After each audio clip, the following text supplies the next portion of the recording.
South India shopping mall లో block buster ఆషాఢం #1 kilo sale.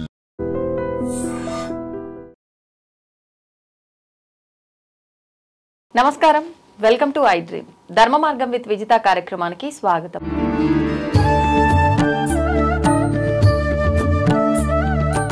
నమస్కారం అండి. అమ్మ శుభం తల్లి.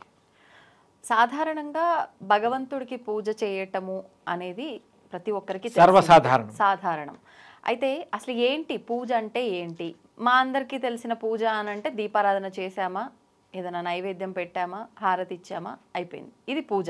అసలు నిజమైన పూజ అంటే ఏంటి? ఏ రకంగా చేయాలి? ఎన్ని రకాలు ఉన్నాయి? ఆయన ఏ రకమైన పూజా విధానాన్ని ఆచరిస్తే ప్రసన్నమవుతాడు? బాగుందమ్మా, చాలా ఉపయోగకరమైనటువంటిది. తల్లులకి తండ్రులు అందరికి కూడాను పూజ గురించి తెలుసుకోవాల్సిన అవసరం ఎంతైనా ఉంది.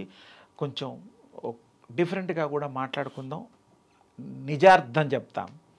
పూజ నిత్య పూజలు అవన్నీ చాలామంది చేసుకుంటారు, ఉపాసనలు చేస్తూ ఉంటారు, భక్తి భావంతో భజనలు చేస్తూ ఉంటారు, రకరకాలుగా వ్రతాలు కూడా చేస్తూ ఉంటారు, అయ్యప్ప దీక్షలు అవి ఇవన్నీ పూజలోకే వస్తాయి. కానీ పూజా విధానంలో మనము బ్రాహ్మీ ముహూర్తంలో గనక లేచి ఏ మానవులు చేయగలుగుతారో, తల్లులు చేయగలుగుతారో వాళ్ళకి ఫలితం తొందరగా వస్తుంది. ఆ టైంలో విశ్వం అంతా కూడా శక్తి పుంజాల్ని ప్రసరింపచేసేటువంటిది బ్రహ్మ ముహూర్తము ఇత్యాది కొన్ని రకాల పేర్లు ఉన్నాయి. మరి ఇప్పుడు అంటే ఒక్కొక్కరు ఒక్కొక్క రకమైన సమయం అనేది చెప్పడం జరుగుతుంది. బ్రాహ్మీ ముహూర్తం అంటే ఏంటి అసలు కరెక్ట్ అయిన సమయం? అంటే కొంతమంది సూర్యోదయానికి ముందు 46-48 నిమిషాలని కొంతమంది చెప్తూ ఉన్నారు.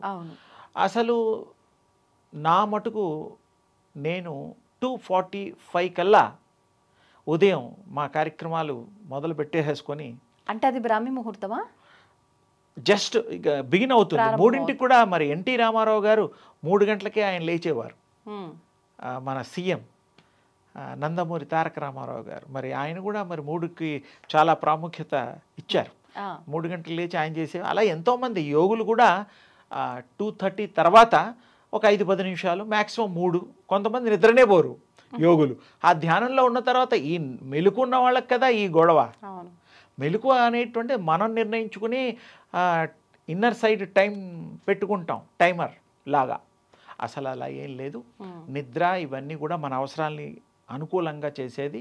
బ్రాహ్మీ ముహూర్తంలో అంటే అర్థము బ్రహ్మ పదార్థాన్ని సర్వవ్యాపకమైనటువంటి ఆ యొక్క దివ్య తేజస్సుని వారు గ్రహించడానికి వీలైనటువంటి ఆ యొక్క సమయము బ్రహ్మ ముహూర్తము.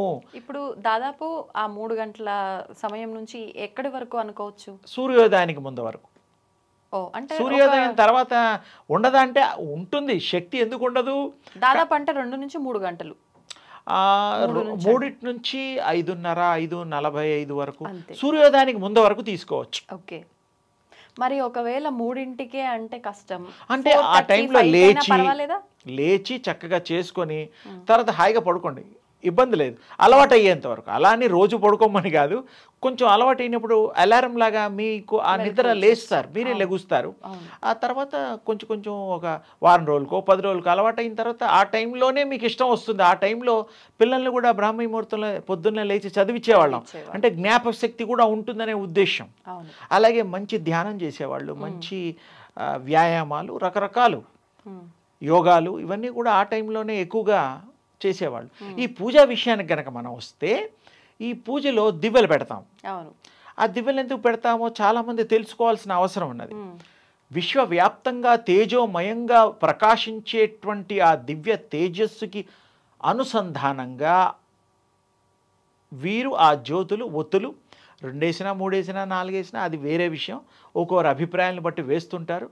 ఆ దివ్యలు వెలిగించి ఉదయం ఆ దివ్య తేజస్సుకి ఈ దివ్య తేజస్సును తోడు చేసి ఆ దివ్య తేజస్సుని మనం ఆస్వాదించి ఈ కళ్ళతో చూస్తూ ఆ దివ్య తేజస్సును డైరెక్ట్గా చూడలేని వాళ్ళు ఈ తేజస్సుని ఆ తేజస్సుగా భగవత్ తేజస్సుగా భావించి వారు స్వీకరిస్తారు. అందుకు ఆ దివ్యలు, ఆ దీపం పెట్టడానికి అసలు ముఖ్యార్థం ఇది. ఆ దివ్య తేజస్సు ఈ తేజస్సు ఒకటే. సమస్య లేదు. అది చూడలేం కదా, ఇది చూస్తున్నాం కాబట్టి ఇది గ్రహిస్తుంది. అంటే మన ముందు ఉన్న భావన కలగడం కోసం అది ఆ దివ్య తేజస్సు, అది తేజస్సే. ఆ తేజస్సు పెట్టిన తర్వాత ఫోటో కానీ దీపాలు పెట్టినప్పుడు ఇవి కూడా మన విగ్రహాలు కూడా ఈ తేజస్సులో చక్కగా మంచి ప్రకాశంగా కనిపిస్తూ ఉంటాయి. అప్పుడు మీరు ముఖ కవళికలు స్వామివారి తల్లివి చూడొచ్చు, ఏకాగ్రత కుదురుతుంది. అప్పుడు ఆరా కూడా స్వామివారి ఆరాను కూడా మీ ఏకాగ్రత వల్ల పెంచవచ్చు. మీకు కూడా పుట్టుకతో ఆరాతో పుడతాం, ఆరాతో పెరుగుతాం. కొంతమందికి 6 ఇంచులు 4 ఇంచులు ఇలా ఏదో చెప్తూ ఉంటారు. ఎప్పుడు ఆరా పెరుగుతుందంటే మీరు ఎప్పుడైతే ఆ యూనివర్స్ ఆరాలో తేజస్సులో మీరు మెర్జ్ అయిపోతారో, కలిసిపోతారో, అప్పుడు మీ ఆరా ఆటోమేటిక్గా 6 ఇంచులు 1 ఫీటు 2 ఫీటు, కొంతమందికి అయితే అసలు లెక్క పెట్టలేనంతగా తేజస్సులో కలిస్తే అంత స్థాయి ఉన్న పూర్వపు ఋషులు, దేవుళ్లతో సమానమైనటువంటి ఆరాధకులు, భగవత్ స్వరూపులు, మహిమాన్వితులు, అప్పటికి వాళ్ళలో ఇలా ఆ తేజస్సు పెరిగేది. ఇప్పుడు మనకి పెరగడం చాలా కష్టం. అదే దారిలో అదే పద్ధతిలో చేస్తే ఏదో ఒక 2-3 ఇంచులు పెరగొచ్చేమో, 6 ఇంచులు పెరగొచ్చేమో, అంతకంటే ఎక్కువ కూడా పెరగొచ్చు. అంటే మీ యొక్క సాధనను బట్టి ఉంటుంది. సాధన చేస్తే సాధన సమకూరు ధరలోన అని తప్పకుండా జరుగుతుంది. ఈ దివ్యలు అలా పళ్ళు ఫలాలు మీ యొక్క ఇష్టంతో చేస్తారు. అది కూడా దైవ సంకల్పం. అర్పించి మనమే తింటాం, ఆయన ప్రసాదంగా ఆయన ఆగ్రహాన్నిస్తాడు. తప్పకుండా ఇలా చూసేసి స్పర్శ చేయగలుగుతాడు. అలా ప్రసాదాలు ఇవి అవన్నీ కూడాను మీరు చెప్పే ప్రతి మాట కూడా భగవంతుడు చెప్పే మాట మీకు మీరు చెప్పుకోవడమే, మీ శక్తికి మీరు యుక్తిగా చెప్పడమే. తప్పకుండా భగవంతుడు వింటాడు, మీకు సర్వము ప్రసాదిస్తాడు. తేజోమయమైన ఆ దేవుణ్ణి మీరు కొలవడం వల్ల ఏ దేవుణ్ణి కొలిచినా తేజోమయులే. తేజస్సు లేకుండా ఏ దేవుడు లేడు, ఆరా లేకుండా. మీరు కూడా ఆరాతో పుట్టారు కాబట్టి ఆరాలో మిక్స్ అవ్వండి, మెర్జ్ అవ్వండి, ఆరాలో కలవండి. అప్పుడు మీరు ఆరా విశ్వస్వరూపులు అవుతారు. అంటే ఆరా అనే పదం ఉండదు, తేజోరూపులు అవుతారు. దివ్య తేజోరూపులు మీరు అయిపోతారు, అందులో సందేహం లేదు. అందుకని మీరు అందరూ కూడా ఈ కొత్త రకంగా ప్రయత్నం చేసి చూడండి. ఈ ఇంట్రెస్ట్ ఏకాగ్రతని చేసిన అది ఆరాధనైనా మంత్రమైనా మనస్సు పెట్టి బ్రాహ్మీ ముహూర్తంలో మనస్తత్వంతో చేయాలి. ఏకాగ్రత కుదురుతుంది. కుదరని వాడికి కూడా ఓ రోజు కాకపోతే 2 రోజులు 4 రోజులకైనా కుదురుతుంది. రోజు అవే థాట్స్ రావుగా, ఎన్నంటే థాట్స్ బ్యాక్ ఖాళీ అయిపోతుంది. అందుకని తప్పకుండా అందరూ ప్రయత్నం చేసి వాళ్ళ అనుభవం పొంది ఆనందంగా ఆ యొక్క దివ్య తేజస్సుని ఆపాదించుకోండి, సంపాదించుకోండి. తప్పకుండా ఆ దివ్య తేజస్సు యొక్క కృప మీకు అనంతంగా కలుగుగాక. ధన్యవాదాలండి.